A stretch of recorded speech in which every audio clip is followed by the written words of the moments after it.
পশ্চিমবঙ্গের মুখ্যমন্ত্রী হিসেবে শপথ নেওয়ার পর থেকেই একের পর এক পদক্ষেপ বাস্তবায়ন করছে শুভেন্দু সরকারের নেতৃত্বাধীন রাজ্য সরকার। এরই ধারাবাহিকতায় নারীদের কল্যাণে এবার অনুমোদন আসলো অন্নপূর্ণা যোজনা প্রকল্পের। নির্বাচনী প্রচারণায় বিজেপির অন্যতম প্রতিশ্রুতি ছিল এই প্রকল্প। অন্নপূর্ণার ভান্ডার। নারী, শিশু ও সমাজ কল্যাণ মন্ত্রী অগ্নিমিত্রা পাল জানান, পশ্চিমবঙ্গে নারীদের উন্নয়নে অন্নপূর্ণা যোজনা প্রকল্প আগামী 1 জুন থেকে কার্যকর করা হচ্ছে।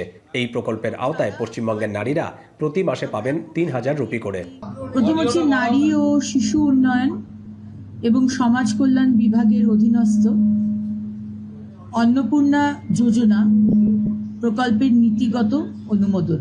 যারা যারা লক্ষ্মীর ভান্ডার পেতেন তাদেরই নাম আবার করে অন্নপূর্ণার ভান্ডার, জাস্ট নামগুলো ট্রান্সফার হয়ে যাবে এই স্কিমে। যারা পাননি, আমরা খুব শীঘ্রই একটি পোর্টাল শুরু করতে চলেছি, সেখানে তারা যারা পাননি এতদিন তারা 2021 সালে মুখ্যমন্ত্রী হওয়ার পর তৃণমূল নেত্রী মমতা বন্দ্যোপাধ্যায় রাজ্যের নারীদের জন্য চালু করেছিলেন লক্ষ্মীর ভান্ডার প্রকল্প।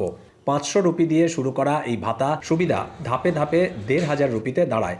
এবার এই প্রকল্পের আদলেই দ্বিগুণ অর্থ দেওয়ার প্রতিশ্রুতি দিল বিজেপি সরকার। যারা লক্ষ্মীর ভান্ডার পেতেন তারাও এই অন্নপূর্ণা প্রকল্পের আওতায় থাকবেন। এদিকে রাজ্যের সব সরকারি বাসে নারীদের জন্য বিনামূল্যে পরিবহন ব্যবস্থার নীতিগত অনুমোদন দিয়েছে শুভেন্দুর মন্ত্রিসভা, যা কার্যকর হচ্ছে আগামী 1 জুন থেকে। এছাড়া রাজ্যের সরকারি কর্মচারীদের বেতন কাঠামো সংশোধনের বিষয়েও সিদ্ধান্ত নেওয়া হয়। সাধারণ মানুষ চিটেড হয়েছে।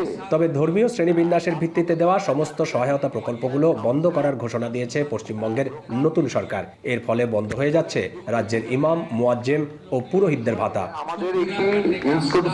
দীপক দেবনাথ, এখন কলকাতা। ভিটামিন ই ও সি সিরাম 8টি প্রাকৃতিক অয়েল সমৃদ্ধ লিলি সিরাম অয়েল, যা চুল পড়া কমায় মাত্র 30 দিনে।